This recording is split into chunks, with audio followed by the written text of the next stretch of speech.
Awesome. All right, starting the stream now.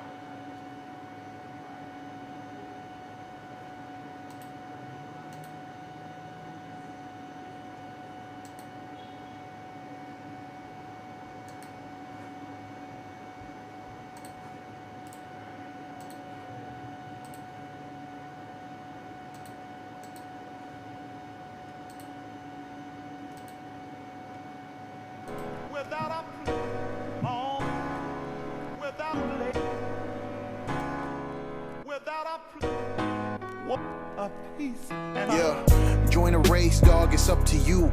I'm John Wick and this bitch means you get stuck with the number 2. You're fucked if I'm coming through. That ain't a threat, it's a promise, nigga, honest. I got time and not much to do. Sometimes I get stuck in moods. Online peeping comments about how I've been only rhyming for a couple views and leave without a stuff or bruise. And even then I find it tough to choose.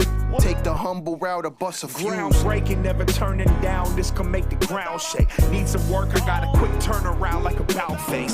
Slick as a magician, quick to disappear without a trace. Think evicted tenants, how it got me feeling out of place. I'm on that Eddie I Delgado. Dear Gemini, I really feel like El Chapo.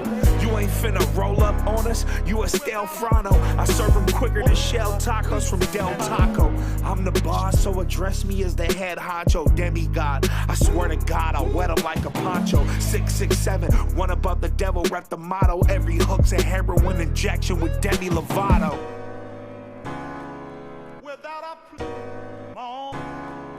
without a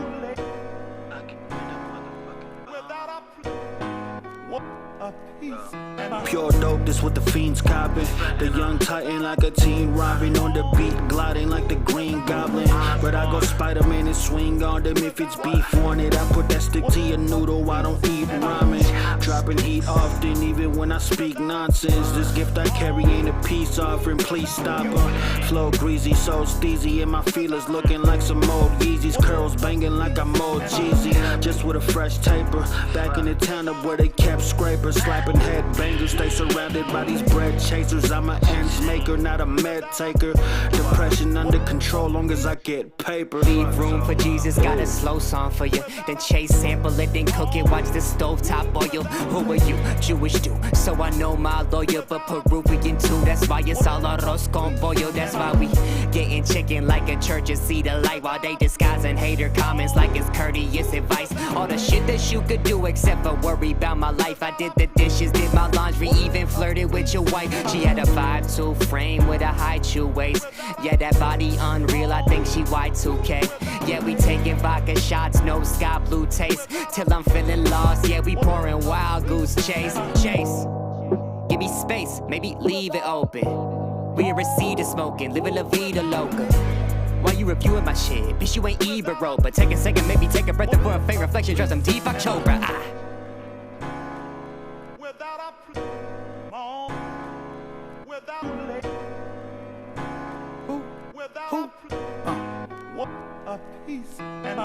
Them boys raided my trap house on a summer night. Broken window, got some glass all in my brother's eye. Almost left him blind as justice like it's justified. Almost cried even more than the day that Hustle died. That was his second F, shit almost fucked up his life. But then he had a son that rose to become his light. Through life's roller coasters, he know that I'm gonna ride. 5 fingers up, bitch, fuck any other sign. Had to sit down and watch a traitor take the stand. Let that white girl cook, I love the flavor blend. Cocaine, an earthquake, yeah, we shaking grams. Not Sean Combs, but every day we trying to make a band. The homie Rezik brought me up. Never hated on me, no matter who brought me up. Taught me how to hustle, how to earn an honest buck. Play and catch me if you can, until that day they locked me up. Shorty got my bail bond, told me try this belt on. Now I got her whip swinging like I'm Simon Belmont. Up all night, it's whole things that I slang. Hit the slots and for them gold vampire fangs, it's lush. Come take a stroll through the dark, it's scary. Smoke a blunt with Emily, cause it's poppin' Mary.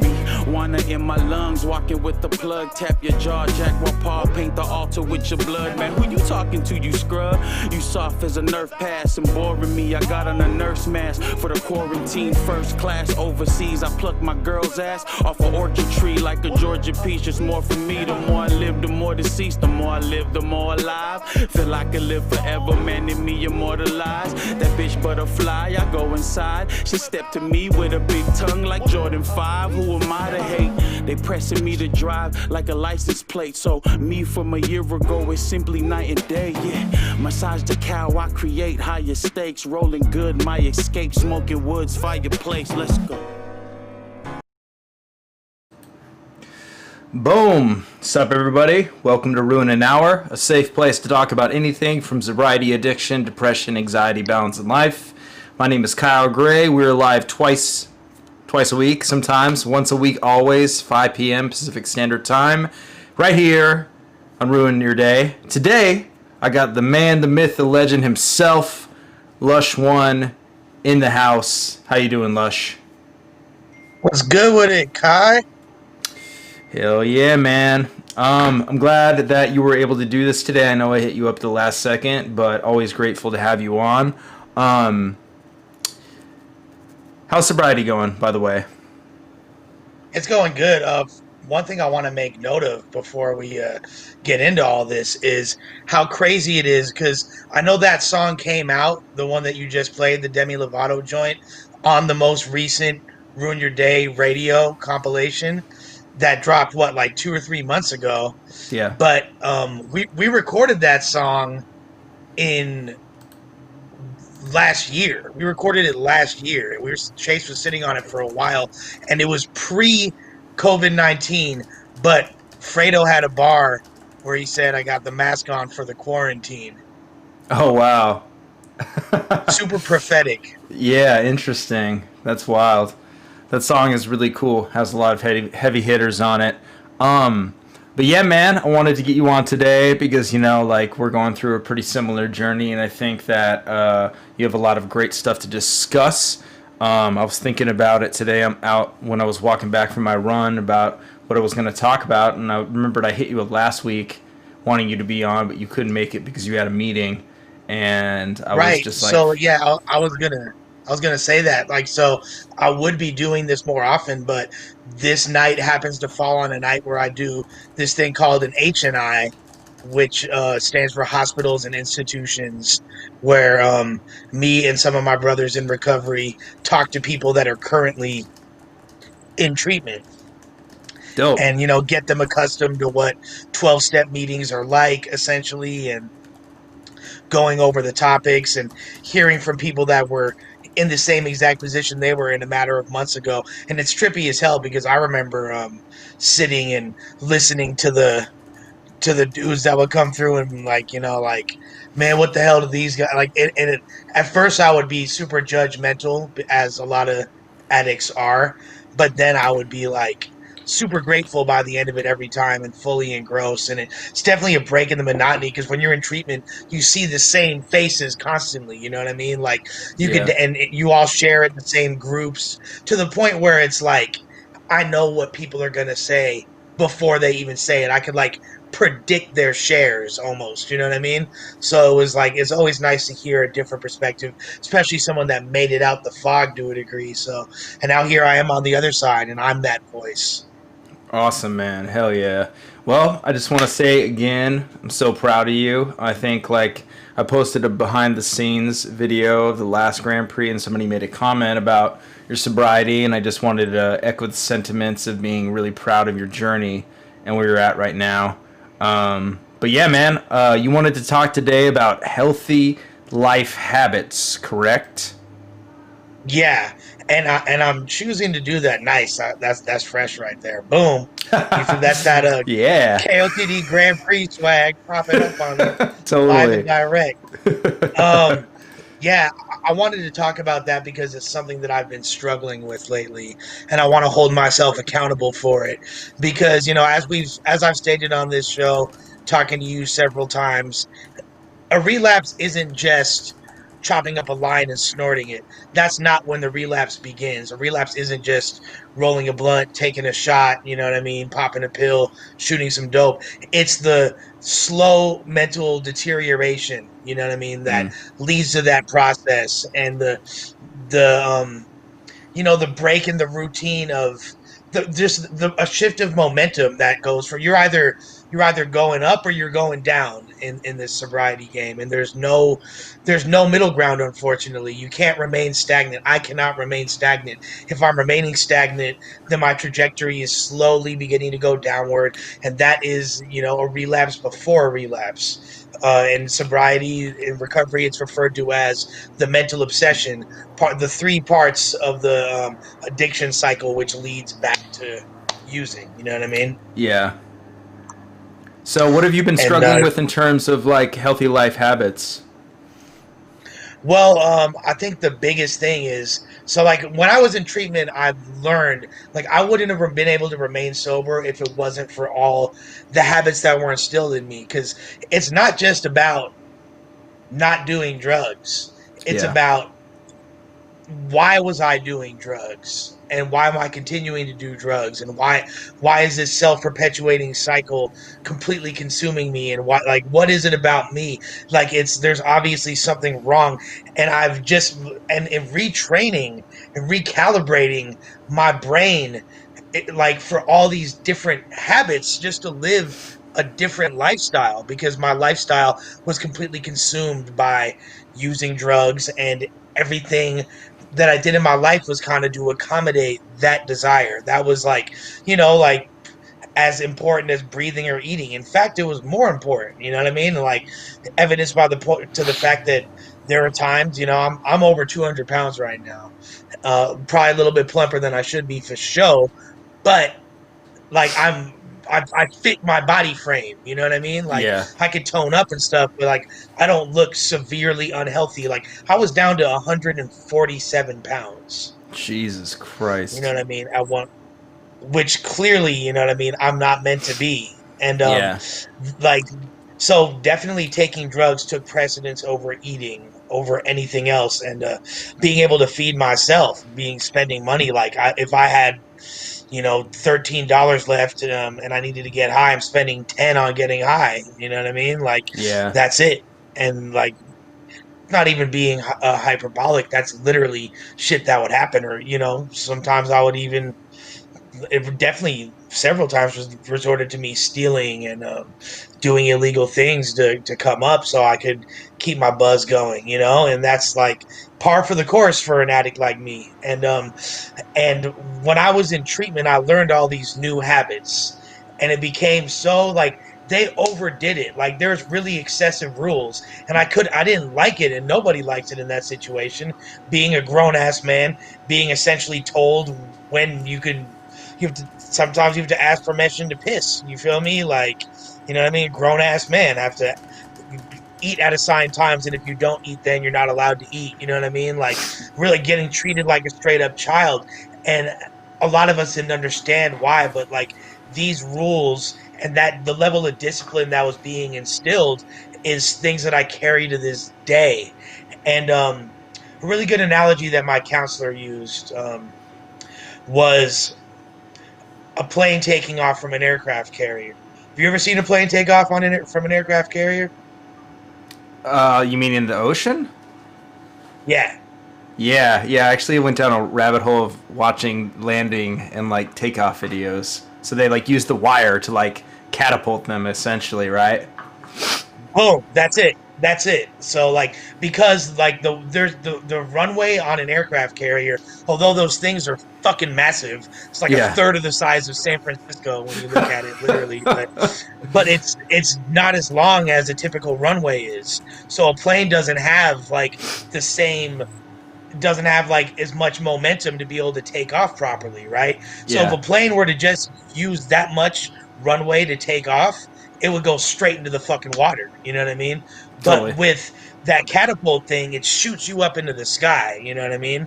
And that looked like a Nazi power salute. I did not mean that to look like that. It shoots you up in the. I'm just gonna do it with two hands. You know what I mean? It shoots you up into the sky. It Yeah, catapults you, and then basically like you're able to actually take off, because every single plane inevitably when it takes off from an aircraft carrier it dips really far, but yeah, so so what my counselor told me was treatment is like that catapult that is sending you forward, but in order to not fall, I need to put the booster on my jet. I need to have, all systems go. You feel me? Or else, and if I don't keep that momentum cracking, I'm gonna crash into the water. It's just a matter of time. Yeah, word. That's a good So analogy for sure. it is. He was full of them, man. Like he was a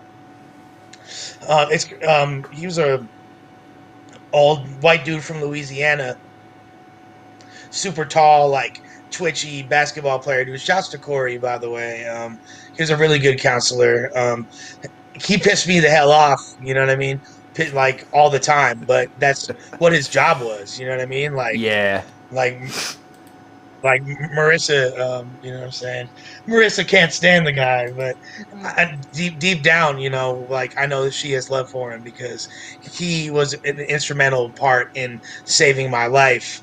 He definitely told me he did a lot of psychological tactics, but he did what he had to do to achieve the goal, and it was dope because I was actually the first person that he worked all the way through the steps from front to back, and the first one that's still sober to this day. So I'm definitely honored to do that in the context of the BRC Recovery Center. I'm sure he's worked several people through the steps beyond that, but yeah, he was he was like had that slow drawling like sounding like Gambit from the X-Men, Louisiana, like idioms that people from the South have that were super poignant. You know what I mean? So I definitely I fucked with it. That was a really good one right there. But lately I've noticed. I say all that to say that a lot of my I've become a little bit complacent in a lot of my habits, and It's good to it's call gotten to the yourself on point that, where man. I just want to it's point that important. out. That's why. That's not easy to do, even saying that you're like complacent, because people oftentimes like assimilate complacency with like that's where people want to get. They want to get to being Right. complacent and like happy, But it's like oftentimes for addicts like ourselves, like that's a troubling time, and also complacency is not your friend, in my opinion. To most people, I don't think it's a friendly thing because it doesn't breed good, healthy habits. It's a breeding ground for laziness, first and foremost. You know what I Yeah, mean? And like I don't have the luxury of being complacent. You know what I mean? Like I said, there's two ways the trajectory goes: upward or downward. There's yeah, nothing in the middle. You know what I mean? And so I'm either doing well with my recovery or I'm struggling. And overall, like it's important for me to make note of the successes I have, and just the fact that I'm able to be sober, the fact that I'm able to sustain my life and take care of myself and pay my bills, frankly, from doing what I love, hip hop and battle rap, you know what I mean? yeah, for real. And I'm able to do it. I have a wonderful relationship with my fiance. Yeah, you're I have a blessed. fucking record deal. Yeah, I'm Yeah, blessed. I have a record deal, which is something I was lying about having a year ago this time. You know what I mean? I have my family loves me and trusts my word, which is a super novel concept because I'm kind of used to being like the baby of the family and like the mascot and kind of like the clown of the family, and like yeah, to be like a respected member of my family is a huge. It's huge, and it's like there's and I'm not lying to people. I don't have like a web of lies that's going to come crashing in on me. I don't fear my phone ringing because I got someone mad at me, or I owe this person money, or have swindled this person or that person, and you know what I mean? Like I don't live with that same stress. So all that is a huge improvement. But I've gotten to the point, like, if I didn't tell y'all that I was being complacent, then I would still I wouldn't be living a rigorously honest life, which is pretty much equivalent to me relapsing. And yeah, B, I would like that's straight up active addiction, drug addict behavior for me, because my whole addiction was basically like, I would be a complete mess, wouldn't shower, wouldn't clean myself at all, wouldn't brush my teeth, would lay up fucking eating pizza or top ramen in my bed and fucking jerking off, you know what I mean? yeah, And then like I would get it together for one day that I would go out to present myself. Maybe I'm going on ruin your day. Maybe Yeah. I'm hosting a battle. Maybe I have a show. I have some type of public appearance, and I would like get myself as to where it looked. I would look like I would be presentable. You know what I mean? But really, everything is just hanging on the balance of a thread. And if it wasn't for Marissa taking care of me so much, I wouldn't even have had the wherewithal to do that in my final year of addiction. So like, but it was all just an illusion, and I didn't really have it together. And it was just like, if I wasn't honest about it, then I would be right back there again. And a lot of the habits that I've been getting into lately are kind of flirting with that lifestyle. And I'm holding myself accountable to be a testament to everybody. Like, look, this is progress, not perfection. Like, I still have a lot of growing to do. I still have a lot of learning to do. I make mistakes in my recovery. You know what I mean? Like, I am not perfect. And nobody is, and that's just the nature of this. It's a learning curve, it's a learning experience. And also, now I have you and however many thousand people are going to see this video now be like, okay, I'm accountable to all of y'all watching this. And if you see me and I seem like I'm in living with addictive tendencies, call me out. You know what I mean? And I know that's like, that doesn't mean harp on me or fucking you know what I mean, like, Yeah. or anything, but like, I'm giving y'all spiritual license to hold me accountable. Word. Word. That's awesome, man. That's good. That's really strong because it's not easy to hold yourself accountable when you are kind of like getting back to your inner circle, and like doing things that might lead to addictive behavior, like especially you talk about healthy habits.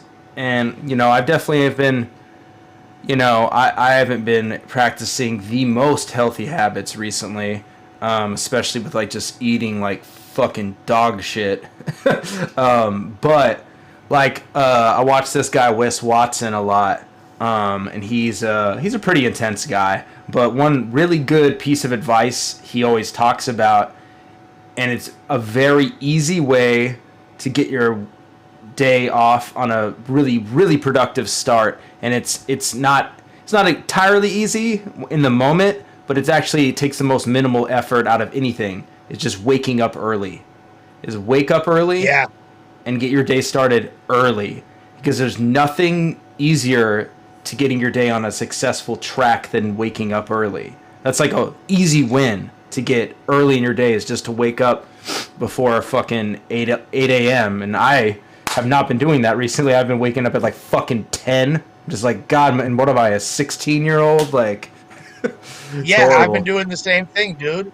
I'm literally doing the exact. I think that's incredible advice, and that's like, that's one of the habits that was instilled in me in treatment. Like, literally, I was waking up before 5 a.m. It was almost like on military time. You know what That's I mean? I dope.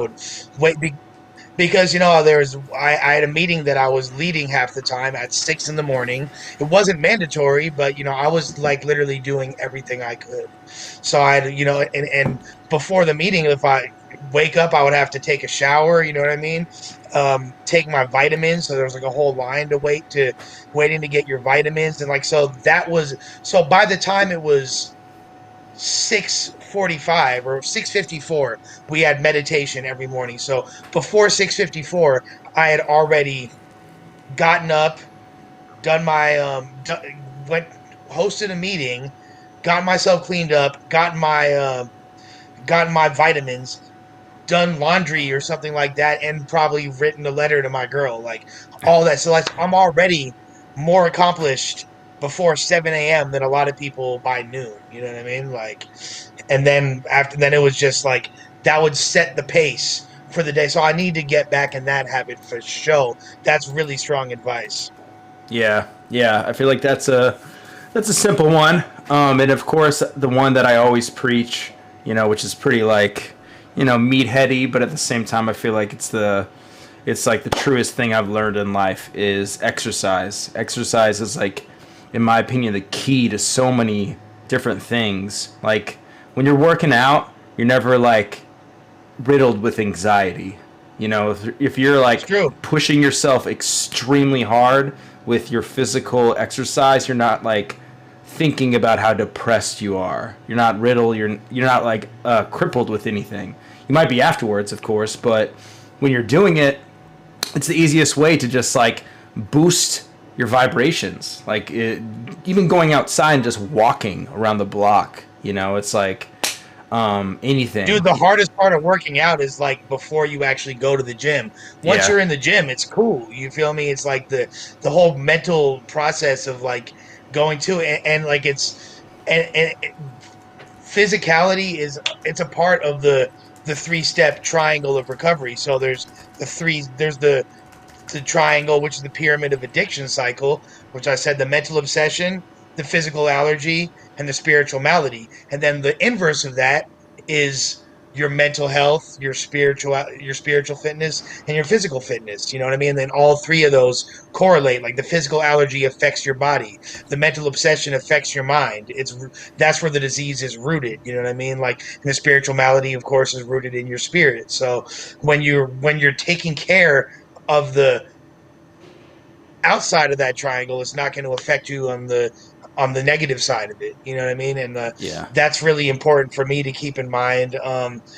You know, and I make mistakes, and something that I've recently learned is mistakes, as long as I'm not relapsing, as long as I'm not really doing anything that crazy, and I'm gonna like, I got to be grateful for those mistakes, because those are learning experiences. And what I'm doing now, or trying to do, is incorporate in my morning meditation and prayer being thankful for my mistakes and the ability that God has bestowed upon me to learn from these mistakes. That's really good advice. Be grateful for mistakes. Because before they would just consume me. You know what I mean? Yeah. Yeah. Before those mistakes would just completely consume me, and I wouldn't be able to do anything about it. You know what I mean? Like, I wouldn't have the wherewithal to, and so much of it is like the whole meditation and prayer process. And that's been the number one thing slacking from me recently. And I feel like when I do that, everything else falls. For everybody else out there that is interested in, you know, a life of recovery and sobriety and all that, like, you could use me as an example of what to do and what not to do, because I'm out here a human guinea pig learning firsthand. You know what I mean? And you could watch me, just like people do with you, watch you as you know, through your triumphs and your struggles and everything in between. Yeah exactly. It's not, the thing is that I feel like people have really high expectations out of everything in life. You know, like, people expect a lot out of themselves, expect a lot out of the relationship, expect a lot out of their job, expect a lot out of everything. You know, and sobriety is not any different. People just always expect you to be good or better than you were yesterday. It's not the case. Life isn't just a linear upward climb. It's up and downs, and the downs are what you learn from. I actually, when I was going over to Geechee's podcast the other day, this guy I got in the car with, the Uber, he was listening to some like podcast or some like motivational speech from a priest that was really cool. And then afterwards, a Denzel Washington speech came on, and I didn't even realize he was like I didn't know he was a public speaker. And, you know, I told you that I actually just watched Training Day recently because of you talking about it. Yeah, I was going to ask you, was that your first time seeing it? Or? Nah, I've seen it. I saw it hella long ago, but I don't remember. Like, of course, you had a different lens after. Yeah, now I do, especially because I know the places he's going. Like, I know those. I'm like, oh, wow. It's just so interesting when you, like, learn about L.A., right. You know? And you're like, oh, this hood is this hood is this. He's at the Jordan Downs. Like, that's pretty crazy. Like, actually there. Right. But, yeah, Denzel had a really good quote that I thought applies to this. And my greatest moments didn't come from my greatest moments. I thought that was a really, really good quote, because it's totally true. Like, your greatest accomplishments don't come from that. They come from the downs. They come from the mistakes. They come from learning in the mud. Like, you don't fucking just run a marathon out of the blue. Right. Like, I can do it. I can run a marathon. And then you just fucking go outside and run 25 miles. No, it's like that comes from the pain, the sacrifices, the enduring the hardships, you know. So I thought that was a dope quote. Salute Hoffa. Thank you. Math just said, congrats to Lush on his growth.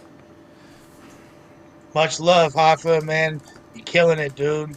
Killing it. Yeah, Math. Absolutely amazing. I'm tuned in. Math is another person that I'm like so proud of in the scene, and I'm like really grateful that I've like gotten close with recently, because like his life journey I think is absolutely amazing, you know, and like just There like needs to be a Matt Hoffa movie, straight up. for real, like, because yeah, I mean, just everything is everything's on film. You know, you can see the change in him as a human being, you know, like, and it's very evident to me, at least, that he's like constantly trying to improve himself, and especially with like the media he puts out there and the platform that he provides, like, to his friends and to people in the scene, I think is like super, super important. It's really fucking dope. So And something I want to say, just because, you know, I know it's slightly off topic, but since we're talking about math to me, and I've said this before, I believe I said this on Ruin Your Day on a couple different videos, but I honestly believe that math is the godfather of modern battle rap, as far as creating the template as the for the whole entire, because before, you know, like old school Fight Club and Smack DVDs, it wasn't like material catered directly towards specific opponents. It was a lot of like, you know what I mean? It was a lot of just like mixtape bars, you know what I mean? And I feel like Math took that style and the grittiness of the street shit and combined it with the directness that people were starting to do, and as far as the freestyle scene and WRC and shit. And like you could really see, like, I always point to Iron Sullivan versus Math Hoffa as like the beginning of this era of battle rap. That is the launch pad. That's 100%. the template that I used when I was doing my battle against unorthodox phrases. That's what I was emulating. That's what a lot of people were emulating at that time. And I feel like that was, you know, really understated, as far as like, you know, I consider that possibly the greatest battle of all time, if not definitely a top 5 moment. yeah, for real. I mean, So, everything salute about it. Hoffa. Yeah, Math is the man. I like that guy to the utmost degree. Super proud of him. But yeah, good quote from Denzel. I just wanted to bring that up because I like was listening to that and I'm like, oh my god, that's so fire. And also here's another one, another Denzel quote. This guy's just fucking fire with the quotables. He says, "Remember, I'm not having a bad day. I'm having a character building day." And I thought that was a fire perspective to have, because you know, it's so easy when you're like having difficult times to like get in like this resentment building and victimizing yourself and just being like, fuck, nothing's going right for me. You know, maybe you're like comparing yourself to somebody else. Like, it's very easy to get weighted down by transient emotions, you know, and Absolutely, you know, and that's like, for me, that's why I always go back to gratitude and remaining in gratitude. And that quote by Denzel typifies having gratitude for unpleasant experiences and using them as a catalyst for growth, as opposed to an excuse to go get fucked up, yeah, an excuse to self-destruct, yeah, an excuse to give up. yep, You know, yep, yeah, man. I mean, the bumps in the road occur. yeah, for real. Like, I mean, I got all these. I'll just turn on this stupid fucking light. But I have all these like around my room. You can see like behind me, like it's hard to see, but like I have all these fucking gratitude things all over my room. You know, like that constantly remind me. Like one is like, you know, failure is growth. It's unrealistic until it's not. Change is a process, not an event. It's so important to practice gratitude every single day. And also, like you said, the biggest form of gratitude you can show yourself is being grateful for the uncomfortable, because of what it will Right. teach you, you know? like for example, I have a perfect example. When I was on Runin Hour last time, we were discussing the whole situation with Chris Unbiased. Now, Yeah. Chris Unbiased, when a few years ago, back in 2017, Chris Unbiased, one of the most prominent bloggers in battle rap, and as a blogger, I think he's one of the best, hands down. You know what I mean? Like he's done, like he has a real academic, thorough approach to blogging. I feel like he added a lot to the game and kind of created the template for so many people that kind of I feel like you know most bloggers that have come out since him are like a combination of either him or Angry Fan. You know what I mean? Like, and the Yeah. juxtaposition of the two different characteristics that they embody, like with the Chris being more investigative and Angry Fan being a little bit more, animated about the whole thing and opinionated. Yeah. But Chris deserves a lot of props for that. He had a scandal. He was accused and arrested for some pretty gnarly crimes, and at the time, I kind of flew out the window and was perpetuating a lot of negativity and kind of before he wasn't convicted. He's temporarily his case is suspended at the time. It's a dead docket, or so that which means that he might be pretty much free forever. There's a chance the trial could resume, but it's looking like he is innocent for all intents and purposes. Now, I'm not going to speculate as to the nature of that, but the damage that I had done as far as perpetuating the negativity that was already attached to his name and kind of using it to like besmirch him and like rub his nose in the dirt. You know what I mean? Like that was that wound up kind of biting me in the ass, and it was something like I didn't think about for years.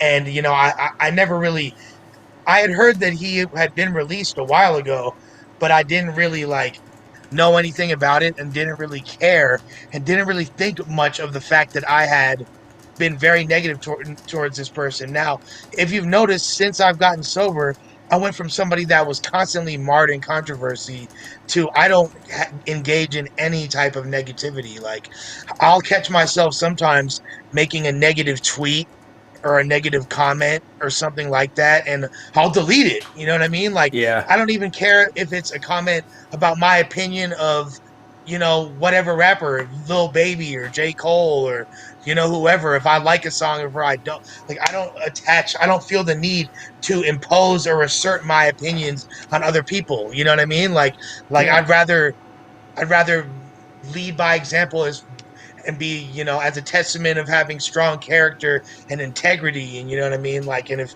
people think what I do is fly, cool, but I don't need to force my opinion down other people's throats. You know what I mean? Like, I don't feel that, like, in fact, it's really toxic, and the dialogue and just the negativity and like the sequence of events that it sets into motion in the universe is very counterintuitive to everything that I'm striving for as far as growth as a man, you know what I mean? As a human being. And but that doesn't mean that I'm still not accountable for my mistakes of the past. And Chris had Chris was upset about that, had made note of it in his blog.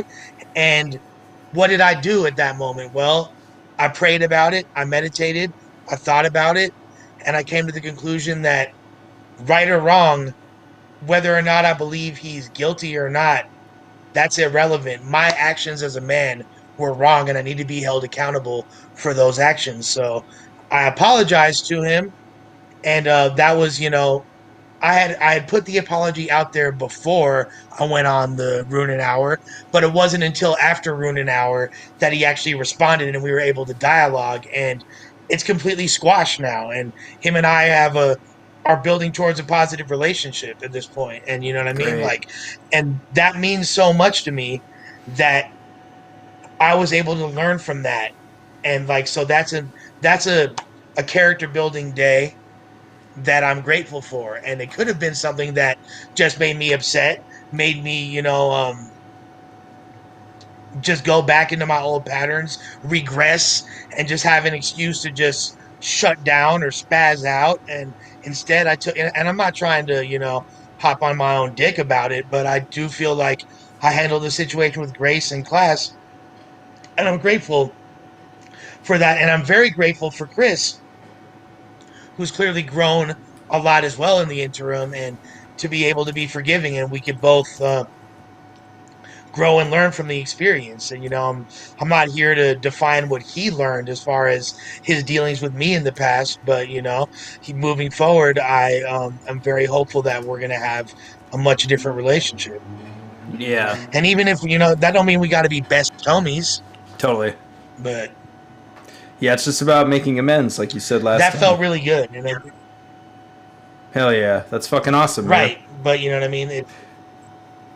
And like that's also So good that you did that too, because so many people, oftentimes when they get questions on things like that, the knee jerk reaction is to like defend yourself, and be like, well, no, this is why I'm right, and this even if you like take accountability, you still like some people still like have difficulty just being like, I was wrong, and then that's it, and just being like, because everybody makes mistakes. Everybody fucks up. I talk about this all the time. Show me the most successful of men, and I will show you the man that's made the most mistakes. And you need to make mistakes to grow as a human being. It's imperative to put it bluntly, to fuck up, to just mess up, So it's like, that's so courageous and big of you to come on publicly and just talk about it head on and not make up excuses, just to be like, I was wrong for the way I acted. Word, thanks. And character is defined in the moments when nobody's looking, and everybody makes mistakes, but what defines your character is how you deal with those mistakes and what we do in response to those mistakes, and that's something that I've been learning. And yeah, my initial reaction was to be defensive, as always, and that's me again. Like, that's a testament of me still needing to grow more, and but I had to take that on the chin. And I wasn't even expecting when I made, just like I always talk about with making amends, there's no expectation of the other person forgiving. There's no expectation of it's just about offsetting the negative energy that I've put in the universe, and creating creating good energy to balance that out. Obviously the intention is that, it's not about gaining forgiveness. It's not like, I was expecting him to still want to fight me, like he was saying, and I was willing to do that, if that's what he wanted to do. Not that I wanted to fight him, but I would fight him. I definitely am not afraid of fighting anybody when it comes down to it, whether or not I'll win or lose. But because if that's what I owe somebody, that's what I owe somebody. But thankfully, cooler heads prevailed, and if we see each other, we'll shake hands, and that's it. Hell yeah, man. That's fucking awesome.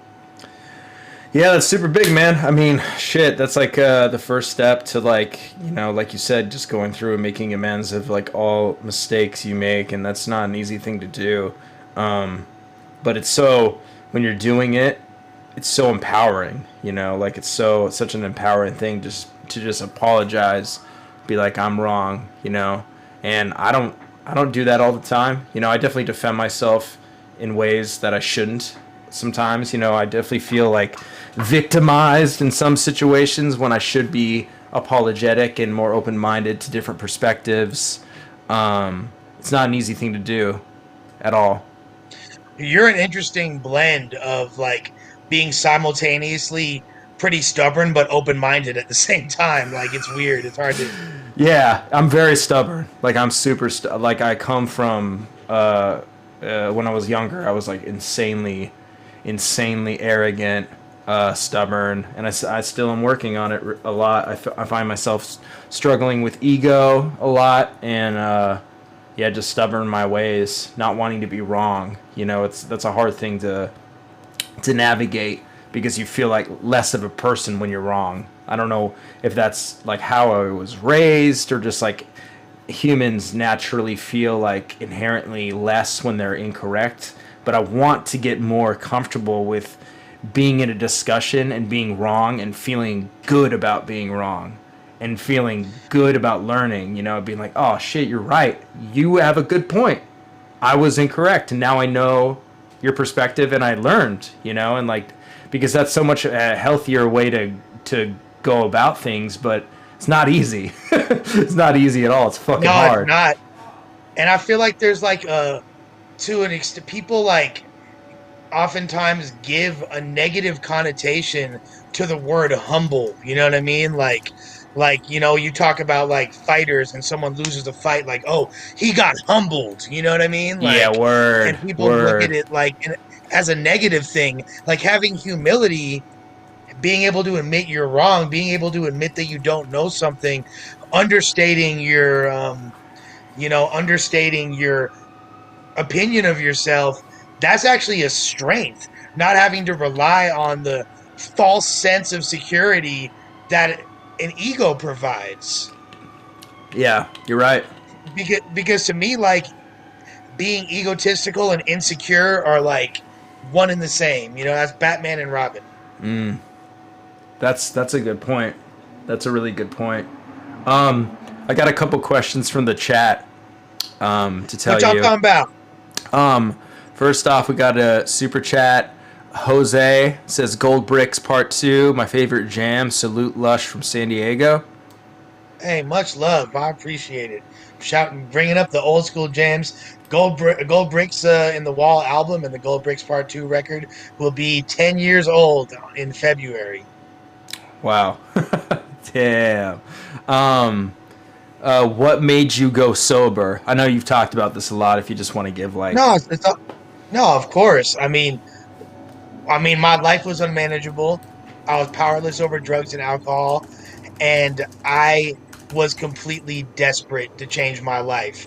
I've known that I've had a drug problem since I was a teenager. You know what I mean? It wasn't something that was on and off. It was something that was just progressively getting worse and worse. I don't know. I mean, obviously, I believe that it's God that I even survived the situations that I got myself into.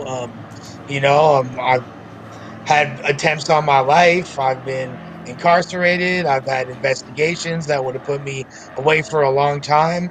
I've had, hits on me from different criminal organizations. I've had, you know, got divorced, got evicted from several apartments, was completely estranged from my family, had resorted, my everything that I had done professionally in my hip hop and battle rap career was marred in controversy due to wild decisions I was making due to addiction.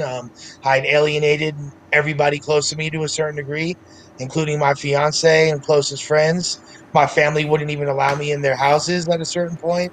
Like yeah, I was completely desperate because I was going to die, and that's why I got sober. Like it's like I don't give advice to people on sobriety. All I could do is use myself as a frame of reference and the scope of my experiences to let y'all know what I did and how what it was like, what happened, and what it's like now.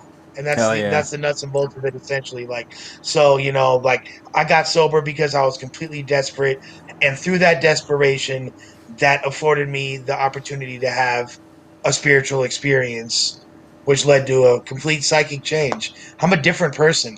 Like I'm the you same are. person. Like I still have the same sense of humor. You know what I mean? Yeah, I mean Like I'm you're still still like Lush. right, but I'm like like people like Kyle could depend on me. If I tell him I'm gonna do something, he doesn't need to chase me down. I'm sure in the past I was horrible to deal with everything. You know what I mean? Like, and this is me now, and I'm like the best version of myself, and I'm striving towards a much better version. Hell yeah, man. That's awesome. Next question. Did you get tough love from your family? Like, did they cut off contact from you ever through your Oh addictions? hell yeah, hell it was like no no no don't another one bites the dust. You feel me? Like they were all like one by one removing themselves from my life, and it was like my first was my oldest brother, who he's actually he's sober in a 12-step program. he has 32 years sober. You know, he got sober when he was 20. He's 52. He's 14 years older than me. But he got sober, and you know, a few years ago, actually back in 2014, it was 6 years ago now, like I screwed him over really bad and stole a lot of money from him, and Mm. he wound up cutting me off. He tried to help me get clean then, and I was lying, telling him I was going to meetings and shit when I really wasn't, and it was pretty obvious that I wasn't, you know. Um, I don't fake it very well. I can't. I've feigned the illusion of sobriety several times, but if you look at the difference between then and now, and you know, it's the beauty of having my life documented on footage, you could see a marked difference. You know, he completely cut me off. By the end of last year, my parents had cut me off. Like I said, that wasn't even allowed in their house. You know what I mean? Like, and it was yeah, a lot of my friends had cut me off. It was getting really really ugly, and it was beyond tough love. Yeah, they had done it for tough love purposes, but at a certain point they were doing it for self-preservation because they had to protect themselves from me, you know, because I was a dangerous person. Yeah, that makes a lot of sense. That makes a lot of sense. Um, what advice would you give to somebody that's trying to quit drinking nowadays? Like right now, there's somebody in the chat that says he's made the decision to get sober. What advice would you give him? um First of all, that's amazing. That's I'm super proud. That's super dope. Again, I don't typically give advice, but what I would say for me is, you know, like I had to completely I had to completely dive into it. You know what I mean? I know how I got sober, and I got sober through the 12-step program, through prayer and meditation, through rigorous honesty. You know what I mean? And that's I had to fully dive in. That's how I got clean. That's how I've stayed clean. Dope. Fuck yeah. Lush one, everybody. This is a pleasure having you on. I like this little setup I did today. It worked really good. How's it for you on your end? Yeah, it was fire. You feel me? Few little few little fumble rooskies, but nothing too drastic. Yeah, I didn't notice anything. Like, I don't know if it's noticeable on your end, but like on my end, I didn't notice shit. So, looks good, man. I'll say we'll definitely rock with it in the future. I will be back. I appreciate the opportunity.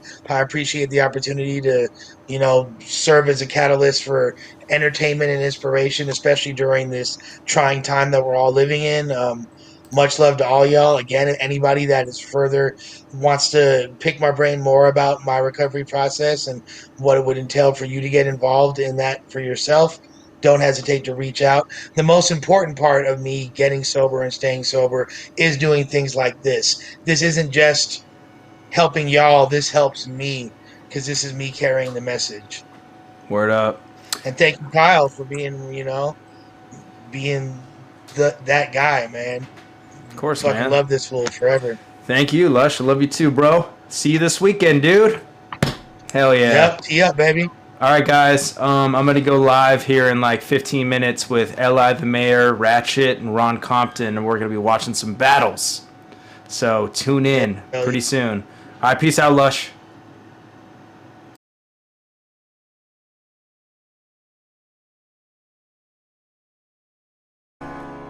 Without a